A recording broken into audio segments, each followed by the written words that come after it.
So, Anna, welcome. Hi, welcome. Thank you for sending me a copy of your book, Exhausted, an A to Z for the Weary, which I'm very keen to discuss with you in quite some depth because I'm often prone to feeling rather weary myself these days, and I don't think I'm alone in that. Welcome to the club. Yeah, a lot of people feel very overwhelmed and chronically exhausted and stressed and burned out these days. And I think there are some interesting, cultural causes for that epidemic of exhaustion. And speaking of cultural causes, as I understand it, your academic speciality was a sort of historian of cultural causes of things or cultural trends. So you've been looking at this not just in the modern context. In fact, have written academic books about these subjects already. But there's something different about the framing of the ideas here, and they're in sort of much more bite-sized chapters. So I wonder if you could say a little bit about how you came to write the book and who you're aiming it at. My previous two books were more on the academic side of the spectrum, but I have now left academia and I'm now a burnout coach and a writer, full-time writer. And I partly left academia because of burnout. But in my academic life, I did investigate the long history of exhaustion, and I was really intrigued by the fact that, nowadays we always feel as though ours are the most wearying times ever, and as Mm. though, ours is the true age of exhaustion, that we have never been so depleted before, and we tend to look back to the other side of history where we imagine the grass is greener and everything was easier. So we tend to have a very nostalgic vision of the past, a romantic vision of the past. And a couple of years ago, when I first started to investigate exhaustion as an academic topic, I was really struck by the fact that sociologists always tend to talk about, the age of exhaustion and how exhausting neoliberal capitalism is, the competitive mindsets that we have all inherited by living in these systems, and that the achievement diktat, the productivity diktat, and of course Yeah. new technologies are draining us of our energy left, right, and center. And I did begin to wonder whether that really was the case. Not that I want to deny that these factors are incredibly draining and Yeah. exhausting, and I know that, from my own personal experience. But I have discovered that people have always worried about exhaustion, and that the depletion of our energies and the waning of our strengths is really a timeless human topic. And, it's partly what makes us human. We worry about losing energy. We worry about the fact that our energies might not be replenishable. And discussions about exhaustion and its causes can be traced back all the way to ancient China. And in fact, we have a lot to learn from the long history of exhaustion. And some of the cures and counsels and therapeutics that our ancestors have devised are really wonderful sources for us in the modern age, because, as you know, Daniel, new is not always better, and sometimes ancient wisdom traditions can hold the keys to very modern phenomena. So I wrote this book called Exhaustion, a History, almost ten years ago now.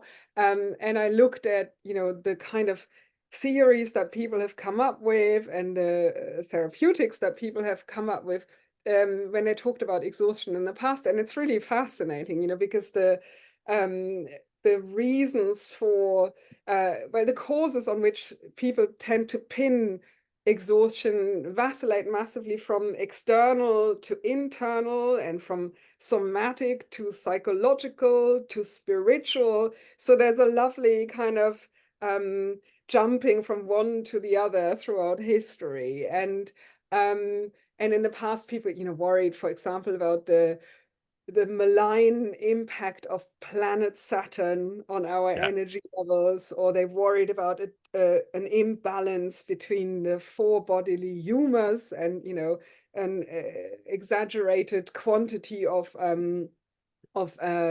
black bile, which was thought Mhm. to produce melancholia. And people have also worried about, social changes with which they were unhappy. And I think we still do, and that's okay. Mm. But often theories about exhaustion tend to get tied up with cultural criticism.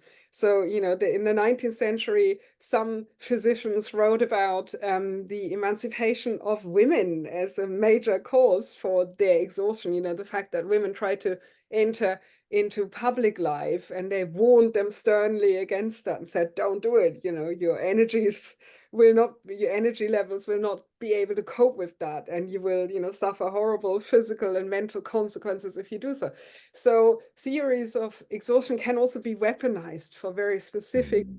agendas. So yeah, sorry, it's a very long answer to your question, Daniel. So I got very, very interested in the history of exhaustion, and I was also driven to the topic because I often am exhausted, and at some point I suffered a proper burnout in academia. So it's a topic that intrigues me both from a theoretical point of view and from a very personal point of view. And you're now there working as a coach. So I'm assuming that part of the process of writing this book is to try and say these ideas are not just sort of theoretically interesting, these directly applicable to people's lives. Yeah, yeah, and I would say the new book, Exhausted in A to Z for the Weary, is based on the research I've done for the more academic book, but it's also, and this is really important, it's also very much inspired by my practice as a burnout coach, because I do think that the topic of exhaustion and any kind of self-help related advice needs to be anchored in experience and in practice, and cannot just be theoretical in nature. And when I felt so depleted, I actually benefited enormously from therapy and from coaching, and I really fell in love with coaching, and then decided to train as a coach myself.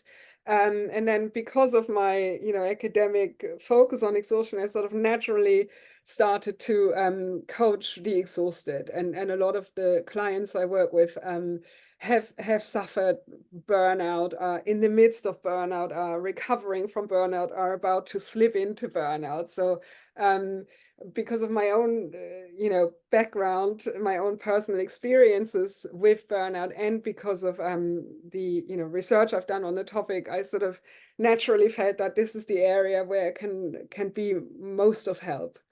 So the new book is a combination of historical insights on the topic and very practical advice. So it is self-help, but it's self-help that also tries to mobilize sociological and philosophical and historical ideas as therapeutics, as healing ingredients. And I do think that's really important when it comes to a topic such as exhaustion, which has inner and outer causes, and which has very often very clear structural causes. And we need to be aware of what they are. And we need to be aware of the broader cultural narratives that may impact us, and the economic system in which we operate, and how that might contribute to our exhaustion as well.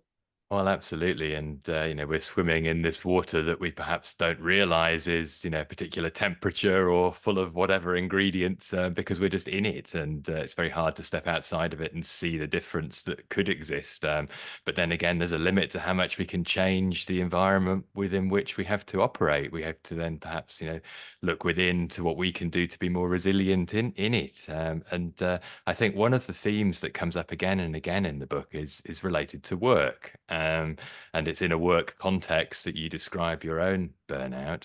And this sort of societal pressure, partly from economics, but also partly cultural expectations of ourselves, even turning, as you put it at one point, our hobbies into work, ways of trying to monetize a side hustle, or even just to sort of see them as another achievement we can boast about. And yeah, show off on social media for.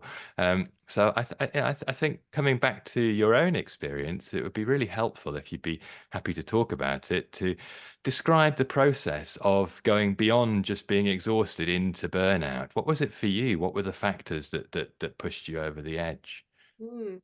Yeah, so I would say that it was slow. It was a very slow process, and it just gradually got worse. You know, it's like the, the frog in boiling water. You kind of don't know exactly when it tips over and when it becomes totally unsustainable and unbearable. But I did feel that, you know, the kind of psychosocial pressures of academia have become much worse in the last decade.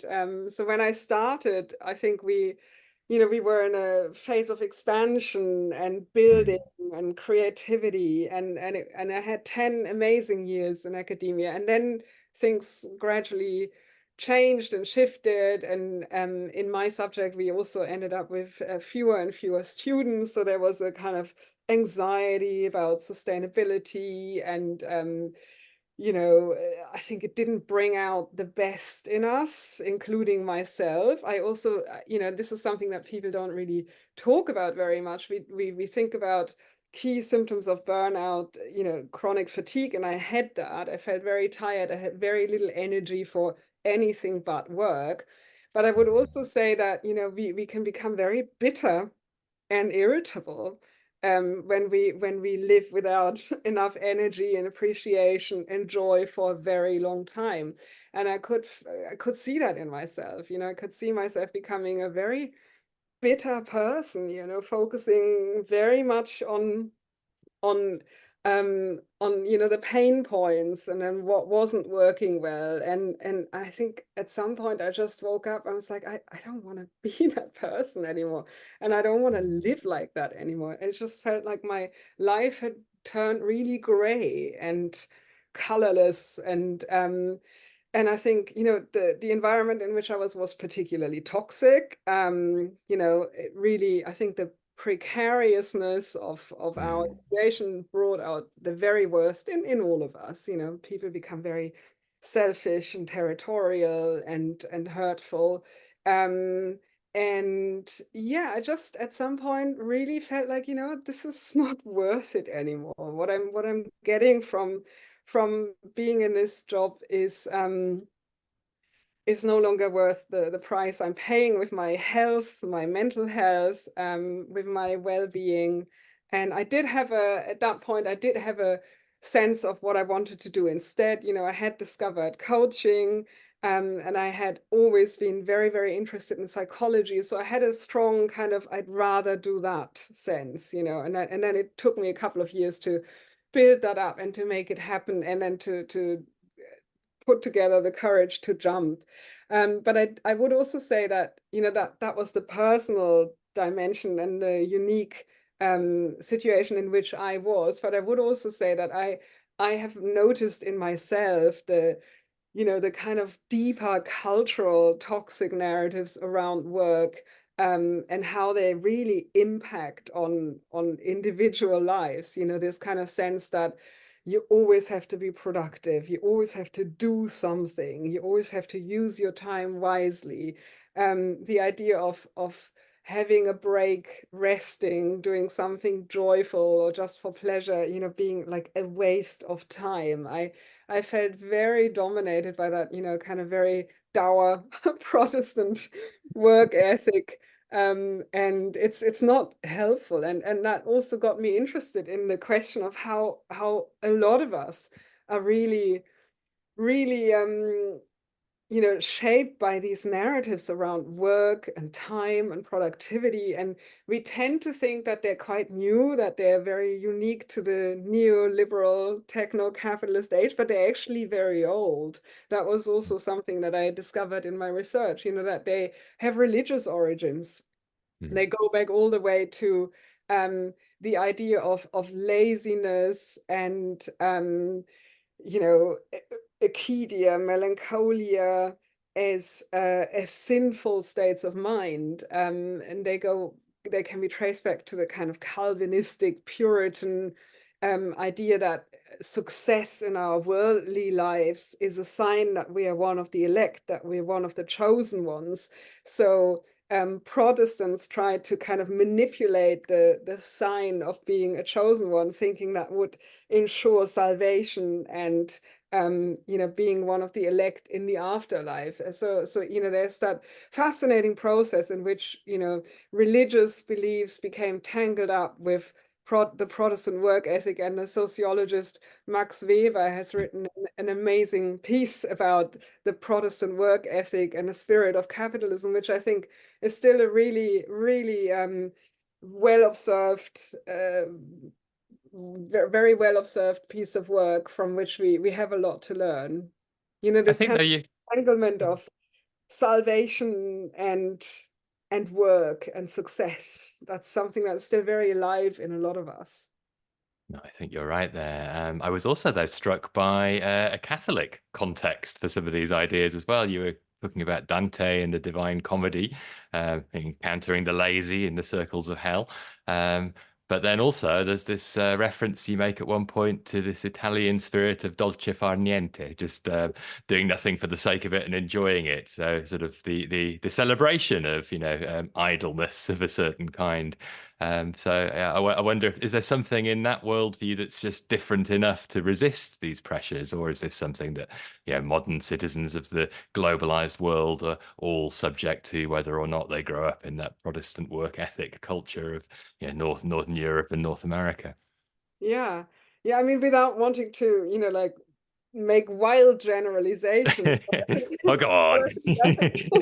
I think there's still, a kind of a perceived difference between Mm. northern Protestant countries and southern, more historically speaking, Catholic countries where there's more of a joie de vivre and a little bit more hedonism and an ability to enjoy the moment, to live better, and I think it's true that the Italians and the Spanish and the French, they do know how to live better in their daily lives than most of us do. There's That's a true. kind of there's just a kind of capacity to be present and to allow yourself moments of enjoyment and good food and fun and laughter. I mean, I'm sure that's not always the case, but there is a bit of a difference culturally speaking, I think, in the sense that also kind of cultures with more light and more warmth have a slightly different pace to It's true. life, from which we can learn, which is something I envy tremendously. Well, I'm also struck by another counterexample. I remember working in Zurich many years ago, and trying to speak to anybody on the phone between about 1 and 3 p.m. was impossible because they just have a long lunch break, and that's a very Calvinist kind of place. So it was an interesting contrast. Yeah. But coming back to your own experience, I'm really curious to know what it was that actually showed you the possibility of something different, because the way you described it was very bleak, and use an example again, another literary example of Bartleby the Scrivener, who basically just opts out. Things do not appeal to him. I would prefer not to, is his mantra. So eventually he retreats into death. But you thankfully found a way back from feeling bleak by, as you put it earlier, thinking, I would rather be doing this other thing. But where was the seed sown for that? What was it that turned the corner for you? Was there a particular practice or a particular idea that you were exposed to that showed you there was light at the end of this tunnel? Yeah, that's a great question. So I think, yeah, I love the Bartleby example, because in coaching we often talk about dead men's goals. A lot of my clients come to me and they say, I no longer want this. I can't Yeah. live like that anymore. I want to stop doing X, Y, and Z. But they don't know what they want to do instead. They don't have that positive vision of what they actually do want. And Bartleby is this extreme example of someone who just says, I prefer not to everything that is proposed to him. And in the end, he just sort of starves himself to death and withers away and dies.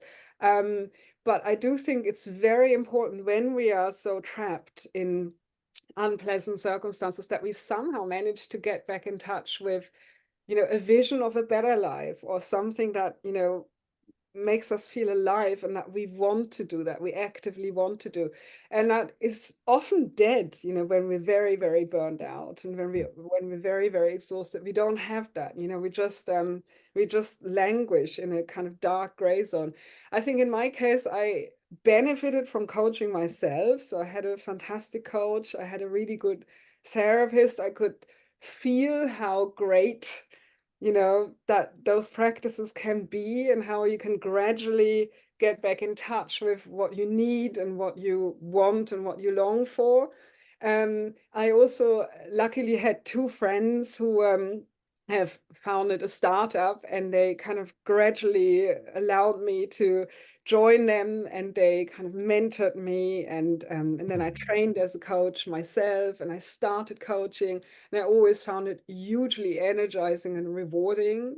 Coaching is just, you get so much back from working with people. It's such a privilege to, to help and to talk and to be of service. I always just found that hugely energizing. And I think as soon as I started doing it, I realized how much I love it, and that I would much rather do that than what I was doing. So I Yeah. think I was lucky that that somehow, came my way. Um, and I think I also really noticed, and I think you probably know that too, Daniel, that, a lot of people in academia are quite bitter Mm. and not very collegial. And I noticed in the coaching world that the complete opposite is true for that world. Like, I think I've met so many amazing coaches, and I was so surprised and blown away by how kind and helpful people are in that world. And also coaching other people, I just kind of, opened up my eyes to what else is out there, and that what I was experiencing wasn't normal. Yeah. That there's a better world out there. Yeah. Mm. Well, I think that brings me probably to my favorite chapter, which was the one about joy. Because that seems to be the key, in some ways to finding some hope again is whatever it might be that can just switch on that light of enjoyment just for the sheer pleasure of doing something. It has no need to justify itself on any other level. That's what I guess activates some of this potential towards seeking fulfillment in other ways rather than focusing on feeling frustrated and bitter and resentful. And so I wonder if you could say a little bit about some of your own experiences with that, because that was part of what I liked so much about the chapter. You share quite a few of your own stories and talk Yeah. about what worked for you, and particularly running, I think you were saying, despite not being, particularly fast or particularly focused on any other thing than enjoying moving through the pleasant surroundings. Yeah, yeah. So I'm a big, big, big believer in the power of hobbies to function as antidotes for our exhaustion, because they are purely non-instrumental activities that serve simply the function of making us feel good, making us feel alive, making us feel connected to ourselves, and to a sense of peace, and to a sense of aliveness.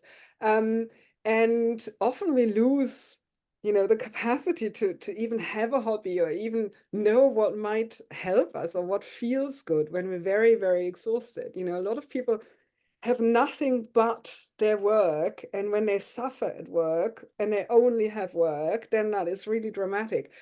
So I do think it's extremely important to have something outside of work that is a source of joy and fulfillment. And yeah, in my case, I run, and as you say, I'm not a particularly talented runner, but it doesn't matter. I mean, I think what is also important for hobbies is that we don't need to be brilliant at what we do. We don't need to be Yes. success driven, or achievement driven in that sphere. I really just run because I love running, and I don't measure how fast I run or how long I run, and I'm sure I'm not particularly fast compared to others, but it doesn't matter. It just makes me feel good and alive, and I love being out in nature, and I love moving, and it's a kind of meditation for me. I run mainly for my head because it clears my Mm. mind.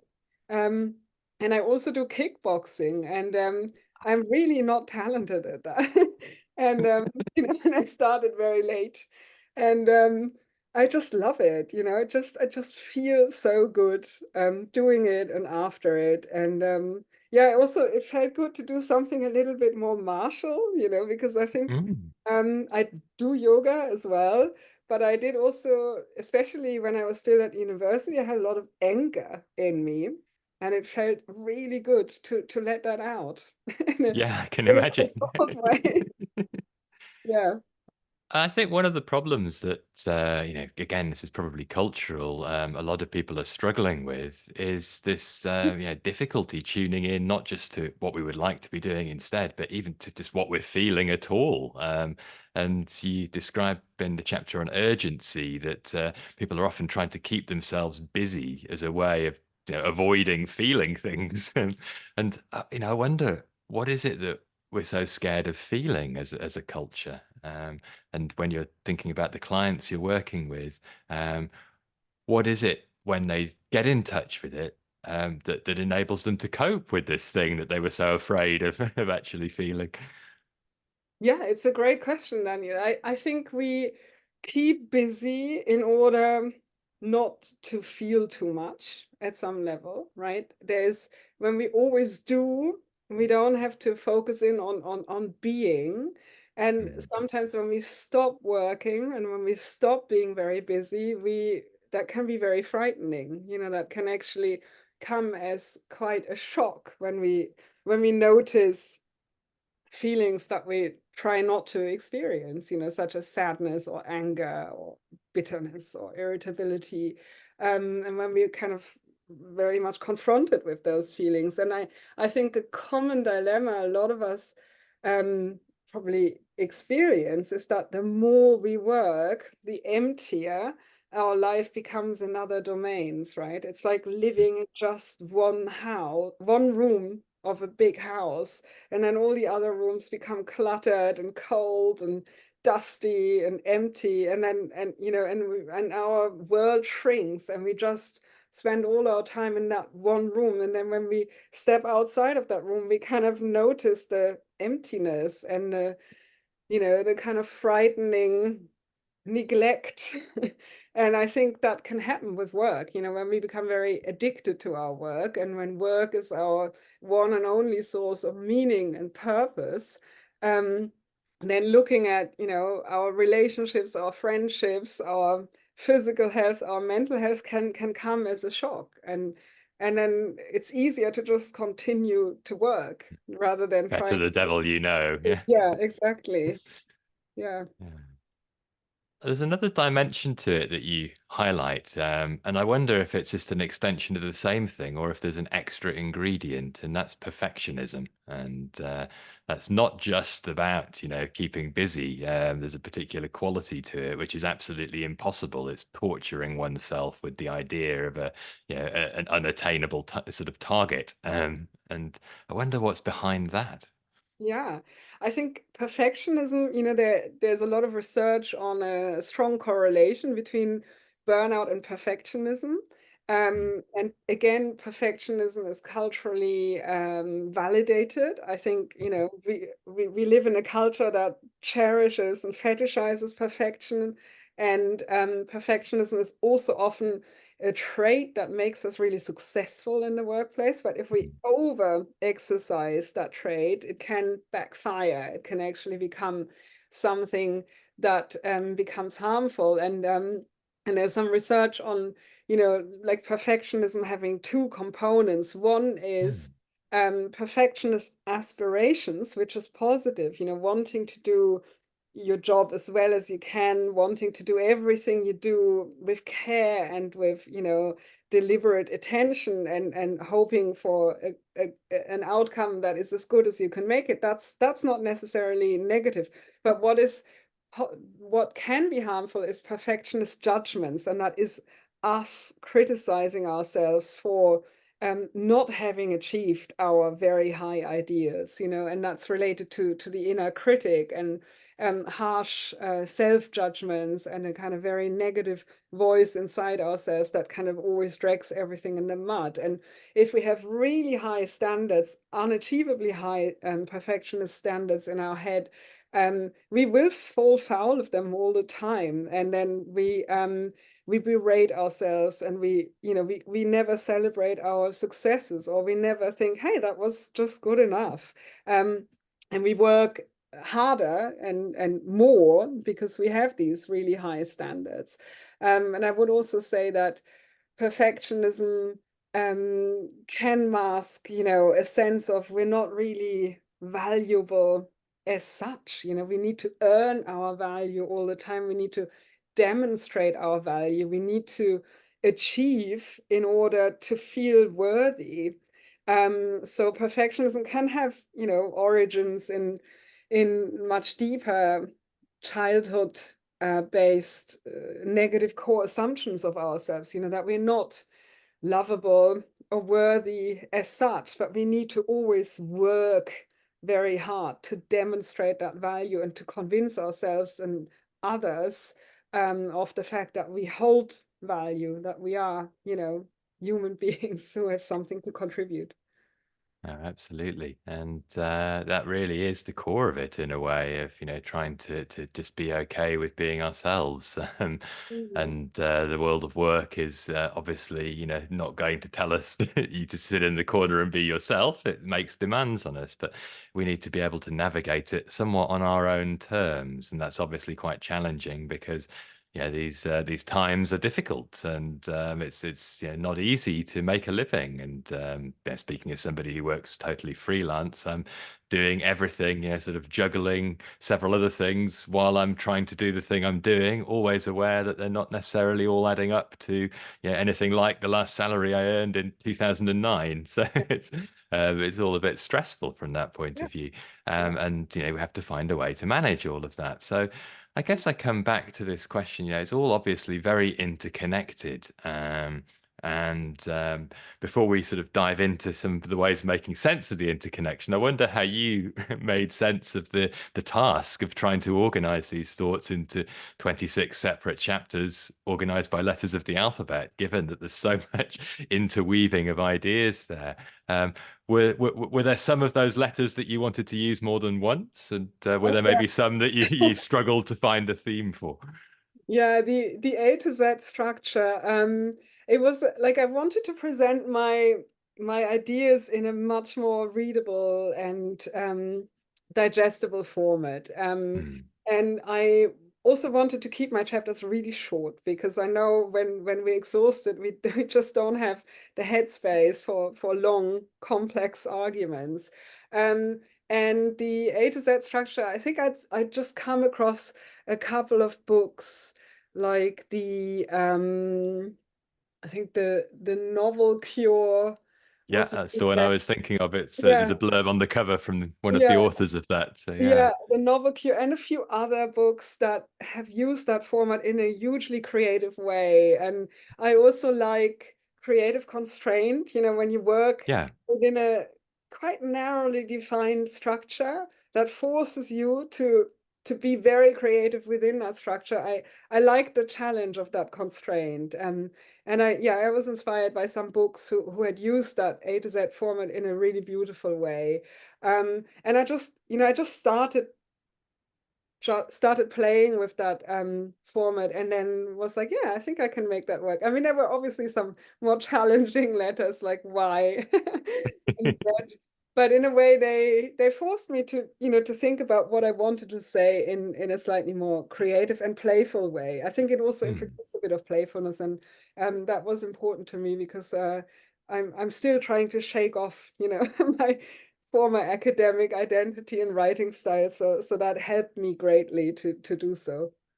Yeah. Well, actually, that brings up another thought that came into my mind. You found a solution to the Z dilemma by reaching for a German word, Zeitgeist, and yeah, I was sort of moved to wonder in relation to joy, whether there is the possibility of perhaps even coining a new word. Maybe it exists in the German language, I don't know. But one word that English speakers know quite well is Schadenfreude, and there's certainly a lot of that around in the academic context, taking pleasure in other people's misery.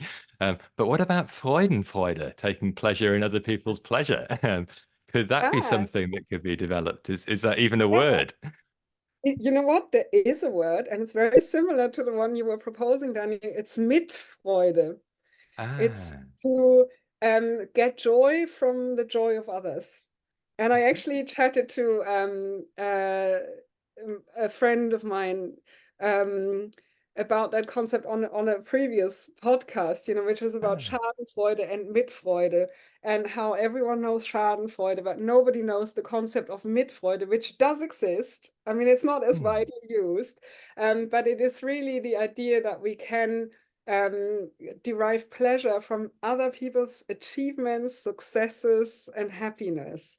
And there is some research on appreciation and the yeah, relationship between burnout and appreciation. And I find that research fascinating. And it shows us that um, when we don't when we don't receive appreciation at work, we're almost twice as likely to burn out. And I have experienced that. And a lot of my clients are experiencing that, when we feel underappreciated and undervalued and, just not taken seriously and not praised at work, that can cause real social pain. And that can be utterly devastating for our sense of self. It's like being in a relationship where you're no longer appreciated by your partner. It doesn't feel good at all. Um, and I would say that the beauty of appreciation is that we can also feel better when we give appreciation. So we need to receive appreciation at work, but we can also really benefit by giving appreciation. So even if we are in a toxic workplace, in a toxic environment, we can still derive benefits from making other people feel appreciated. And that, comes back to the idea of Mitfreude. And when we focus on what they're doing well, what they achieve, and when we articulate that, when we actually tell them so, that makes them feel great, and that also makes us feel better. a genuine win-win situation. Yeah. Well, Exactly. there is actually a crossover with Eastern philosophy in this context. There's a word used in both Buddhist traditions and some yoga texts as well, mudita, which means appreciative joy, joy on behalf of others. And it's one of these four qualities that are known as the Brahma Viharas, these sort of divine ways of being. Beginning with loving kindness and compassion. The third, mudita, less well known, and then the final one, equanimity. So it's a way of actually bringing about absolute peace of mind through, an appreciation, not just of, one's own pleasures, but those of others. Yeah. And that sort of leads me into the deeper sort of thought I had around this structure.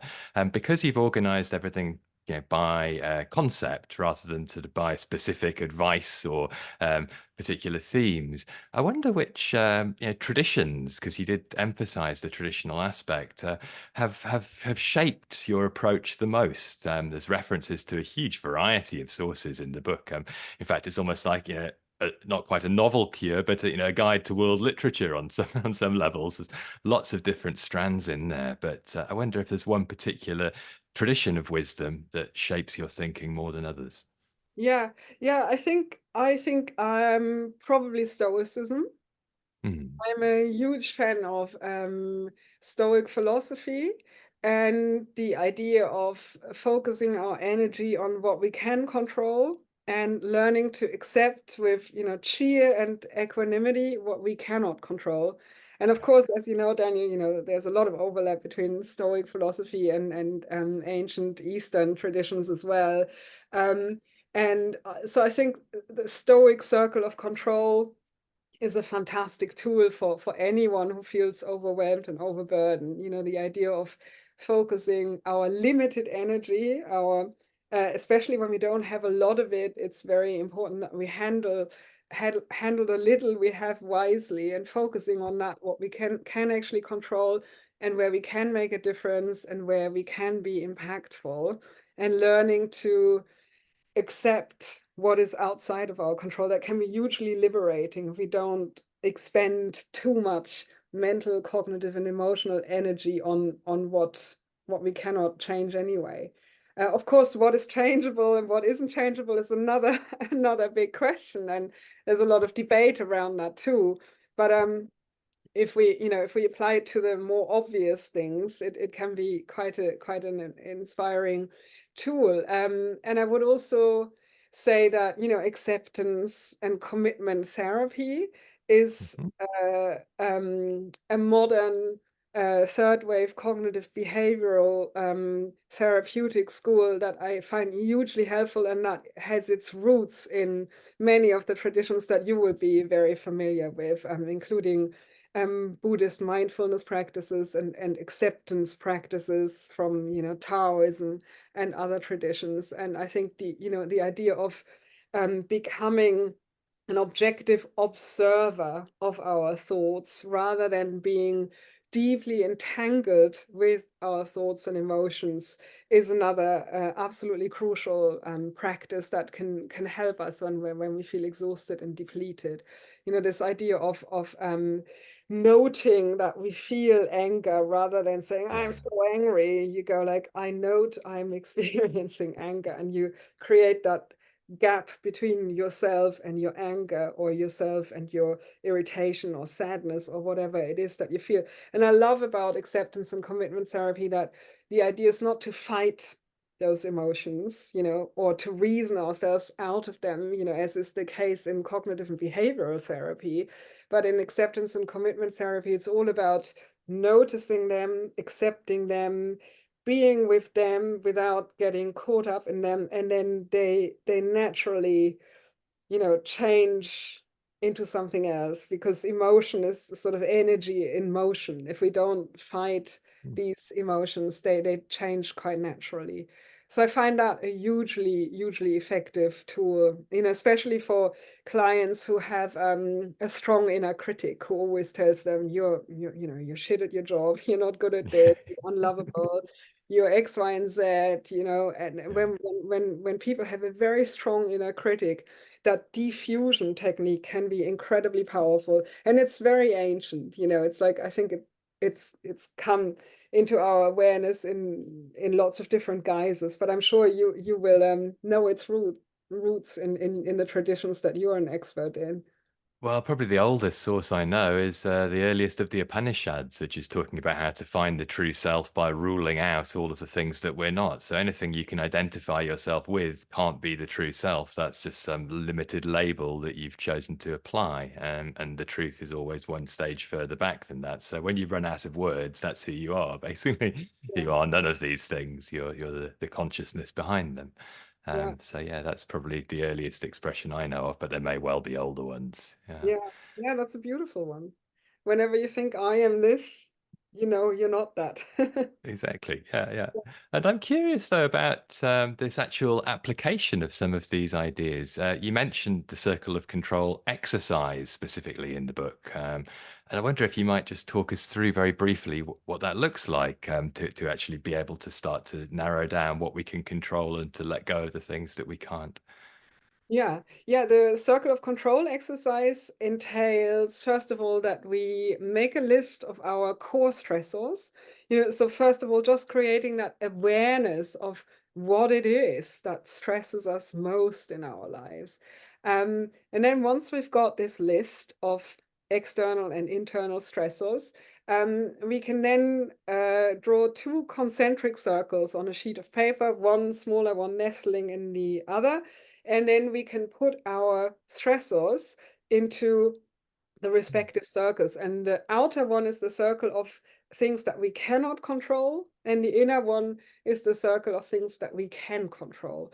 And then the idea is to focus all our energy on the stressors that are in the inner circle.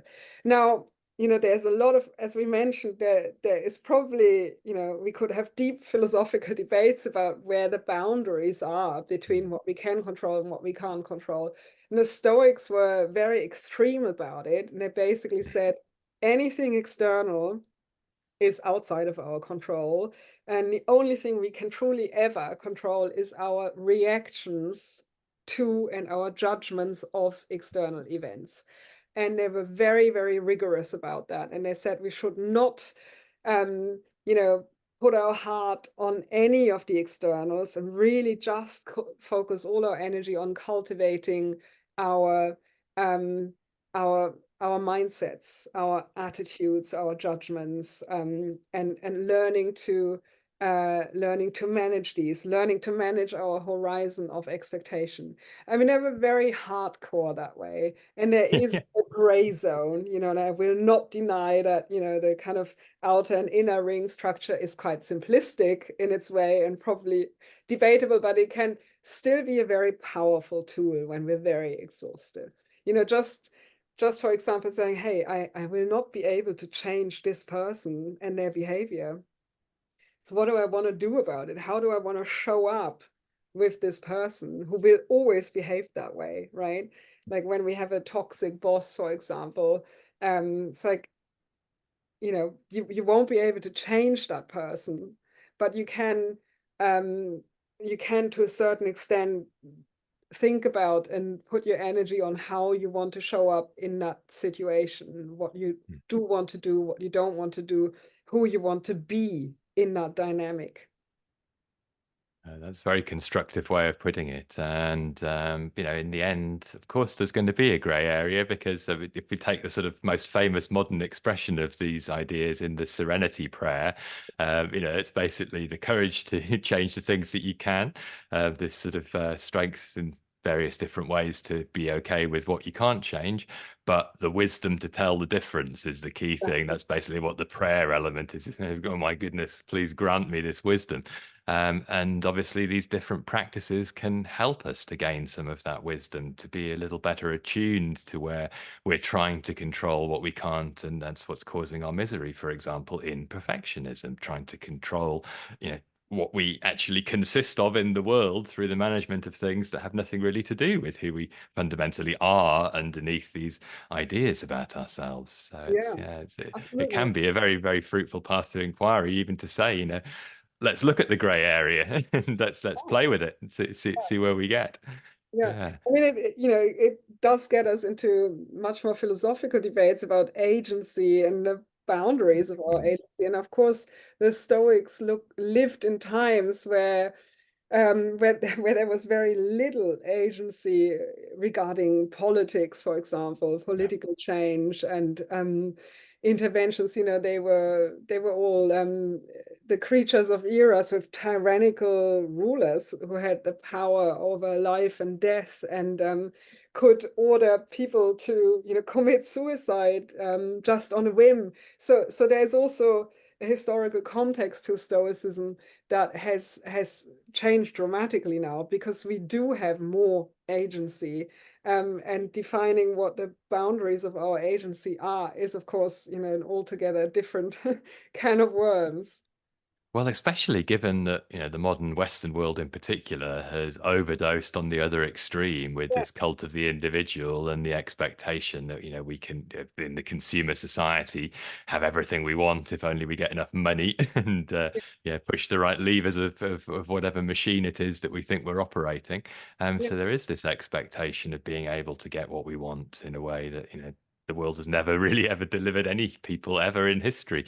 And so I think sometimes I was wondering as I was reading whether this circle of control might also apply to what's an internal personal domain and what's a societal, construct within which we're operating. Because obviously, on some level, we can try to change the way that society is structured. Let's say neoliberal capitalism is the problem. Let's dismantle it. But people have been saying that my entire adult life. I've had a go myself, and it still seems to be there. So we're at the same time trying to work on something that we might slowly over the course of decades have some influence over while accepting it's not going to happen immediately. And if we put our whole inner state as a sort of hostage to that project, which a lot of activists tend to do, and I think Yeah. that's why they burn out, because they're not going to achieve this glorious goal, then we've given up that agency that we think we're expressing through activism. So it's a very delicate balance about, Yeah, it is, what can be absolutely. looked after inside ourselves in order to be more effective, perhaps, in taking action in the world. Yeah, absolutely. It's a great point, Daniel. And burnout is massive amongst social change activists, partly because they have such high ideals and such high expectations, and they're fighting against very, very solidified structures. And when they notice that their efforts don't yield the results that they were hoping, that causes massive pain. And I think that's true for a lot of workers in lots of different domains as well. When the gap between the ideal and the reality of work becomes too great, that's when we start to burn out, right? When there's that chasm between what we're hoping for and what we want, and what we realize seems to be the case on the ground. So there's a lot about, kind of horizon of expectation again, and how that can impact on us. But I would also say, coming back to a point that you made just now, that um, I think in the Western world, we tend to massively overestimate our agency and our, the strength of our willpower, and our capacity to change both ourselves and external structures. And that can become a psychological burden as well, and there's a lot of very, I would say, very toxic self-help literature out there that pushes this, idea that we just need to want things strong enough. We just need to, develop our willpower muscles, and then we can achieve anything we want in this world, totally disregarding, structural and economic realities, and also psychological um, boundaries that we may have. And I think that kind of self-help can be very toxic, because it creates a lot of guilt and shame. Because when we don't achieve what we could, in theory, achieve, it's just our personal fault, right? Because we weren't strong enough, we didn't have enough resilience, and we, just didn't manifest There hard you enough go. whatever we wanted to manifest. So I do think some of these narratives are also really toxic, because they again, they're very neoliberal in the sense that they put all responsibility on the individual, and they totally disregard structural realities. And that can never be helpful, because there's always a balance between the two. 100% agree, and a lot of that mindset, kind of infests the yoga world, and people think of yoga philosophy as consisting of these things that have come out of the New Thought movement in America, basically invented by people who came up with book titles such as Think and Grow Rich, Yes. and that certainly helped them to grow rich. But coming back to tying things together, just to think about where we might go from here. You end the book, if I may be forgiven for jumping towards the last page. You described in the beginning, in the introduction, how in a way it's an invitation for people to dive in wherever they feel like. So it's not like you get to the end and that's the book spoiled. The journey is there wherever you might begin. You can choose your own adventure, as the books I used to read as a kid put it.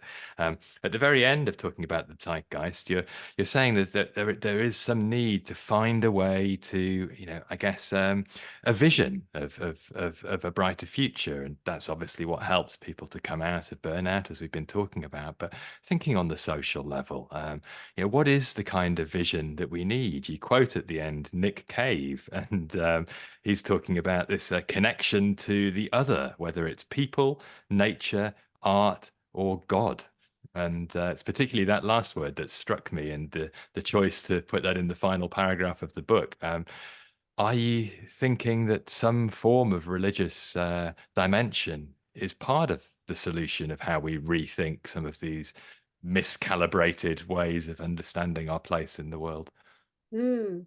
Yeah, I think we probably need to develop a more kind of cosmological and planetary vision of who we are and what we're doing, and and that we are completely relational beings. You know, that's another reason why I like the Stoics, because the Stoics had a very relational conception of the self, as had most ancients, right? I mean, that was all pre-individualist times. But I would say that the idea of seeing ourselves as part of something bigger is really important, you know, to kind of develop that sense of our, I think Oliver Berkman talks about cosmological insignificance therapy. You know, Yes. this kind of beautiful concept of zooming out and realizing that we're a tiny speck in a very, very, very vast cosmos. And I think that can be a frightening insight, a frightening thing to behold, or it can also be soothing. You know, and I think people who have a strongly developed spiritual side would see it as proof of our interconnectedness and our you know, our shared lot. Mm, And I do think there's a lot of solace to be found in that. And I would also say uh, another thought I find soothing is that apocalyptic narratives about our present moment are mm, also not new. You know, again, the idea that um, we are living in the most threatening and most horrific and most potentially existentially devastating age possible. There are very good reasons for thinking that. And there's a mm. lot of evidence that it might indeed be the case. But people have always thought that about their age. Yeah. You know, like narratives of apocalypse and apocalyptic end times are as old as humanity itself. Again, that gives me hope. Yeah, it's an interesting way of putting it. And it's a bit like the chapter that talks about death as a source of inspiration for living. And it's a challenge to confront one's own mortality. But again, Oliver Berkman wrote a quite eloquent and moving book about, the reality that kicks in when you realize you're never going to get through your to-do list before your body collapses and it's all over. So better to just do one or two things well and enjoy them and get on with making the most of this short and fleeting time we have. Yeah, absolutely. Oh, well, thank you very much, Anna. This has been a really rich and inspiring conversation. And if people do want to explore a little bit further, where can they find you? Yeah, thank you for the lovely conversation, Daniel. I really enjoyed it. People can find me online. So my website is annakSchaffner.com. And there are lots of resources on my website as well, including a free guide to overcoming exhaustion. And I write a monthly newsletter with, solace and counsel, which might be of interest. And yeah, so I can be found on that website.